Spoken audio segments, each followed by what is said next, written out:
Same quality তওবা কবুল হয়েছে।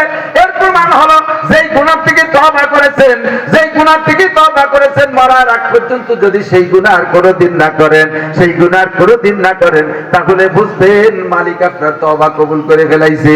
আর তওবা যদি একবার কবুল হয়ে যায়, সহজে মোটা ইনকাম। ওই কথা আল্লাহ পাক বলেন, ইদাআত লাহুল আযাবু ইয়াওমাল কিয়ামাতি ওয়া ইয়াকলুদ ফীহি মুহানা ইল্লা মান তাবা ওয়া আমানা ওয়া আমিলা আমালান সালিহা ওয়া উলাইকা ইউবাদদিলুল্লাহু সাইয়্যাতিহিম হাসানাত। একটু আল্লাহু আকবার বল।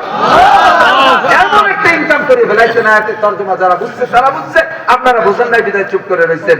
এই তওবা করার সাথে সাথে যদি তওবা কবুল হয়ে যায়, এই যে গুনাহ থেকে তওবা করছেন, সাবালেগ হওয়ার পর থেকে ওই গুনার সংখ্যা যত হইছে, তওবা করার সাথে সাথে আল্লাহ তাআলা অত সংখ্যা নেকি বানাই দিয়েছেন। সুবহানাল্লাহ।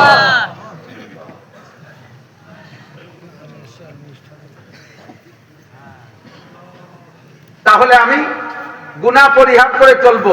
কবিরা গুনাহ থেকে বাঁচা বড় কঠিন।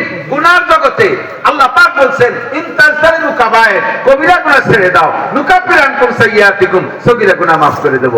নবী পাক বলেন, মনে আছে 5 হাদিস 5 কথা? নবী আলাইহিস সালাম বলেন, হে সাহাবায়ে কেরাম, ইত্তাকিল মাহারিমা তাকুন আবাদান নাস। প্রথমটার চাইতে সামনে যেগুলো আসতেছে, একটার চাইতে একটা ইম্পর্টেন্ট। ওয়াজের সিস্টেম গাই দোয়ানোর মতো। আপনাকে যদি গাইয়ে ফেলে না, দুধ লাগাই, গাই দুধ দোয়ায় না, দুধ দহন করে তো দোয়ায় না, দোয়ানি তো পায়।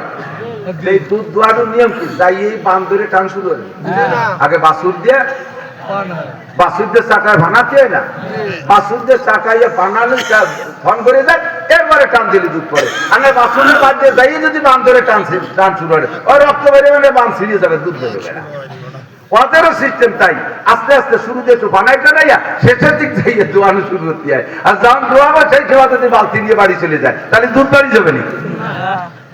সামনে যে কথাগুলো আসছে প্রত্যেকটাই দোয়ানোর মতো কথা, আজীব হয়ে যাবেন শুনলে। ইত্তাকিল মাহারিম, আমি আজকে থেকে তওবা করলাম, জানা ছিল না তাই অনেক গুনাহ করে ফেলাইছি, আমি এখন থেকে তওবা করি, আর জীবনে কোনোদিন হারাম কাজ করব না। বলতে পারেন তো, হারাম কাজ করব না, হারাম কাজ করব। হারাম কাকে বলে জানেন তো? হ্যাঁ, সবাই জানেন। জানেন না এমন কোন মানুষ নেই কি হারাম? মদ হালাল, গাঁজা হালাল, এদের সাথে মদ গাঁজা নাই। আরে কবাল, ঘরে ঘরে ডিলার, খানেওয়ালা আছে, বিক্রেতা আছে, ডিলার আছে, আছে না? সব আছে। মদ গাঁজা এবার ফেন্সিডিল হারাম না হালাল? হালাল না হারাম? এই যুবক যারা গাঁজা এবার ফেন্সিডিল হিরোইন খাও, ভালো করে মনে রাখবা, আমরা সবাই মিলে একটা জিনিস দেখলে ভুল